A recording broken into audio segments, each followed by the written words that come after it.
మన ఫ్యామిలీ అందరికీ హాయ్ అండి. అక్క వాళ్ళ అమ్మాయి బీఈడీ చదవటానికి తిరువూరు కాలేజీలో చేరిందని చెప్పాను. ఎగ్జామ్ రాయడానికి వచ్చిందని కూడా మీకు చెప్పాను కదా. అయితే ఎగ్జామ్ రాసేది తిరువూరు కాదు, విసనపేట ఒక కాలేజీలో సెంటర్ పడింది.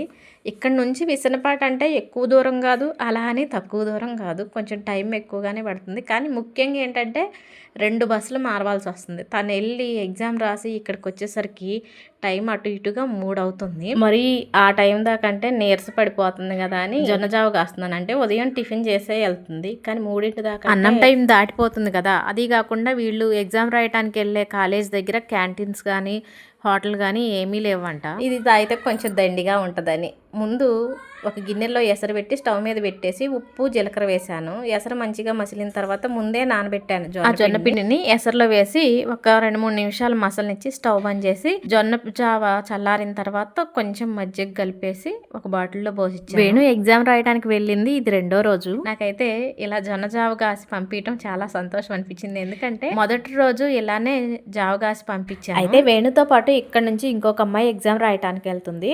తనైతే మరీ పాలు తాగే చంటిపిల్ల తల్లి. ఎగ్జామ్ అయ్యేసరికి మొదటి రోజు 3 అయింది కదా. ఆ అమ్మాయి అయితే నీరసంగా అయిపోయిందంట. వేణు నేను పంపించిన జొన్న జావని ఆ అమ్మాయికి ఇచ్చిందంట. తను తాగి థ్యాంక్స్ అని చెప్పిందంట. వేణువేమి ఇంటికి వచ్చి నాకు థ్యాంక్స్ అని చెప్పింది.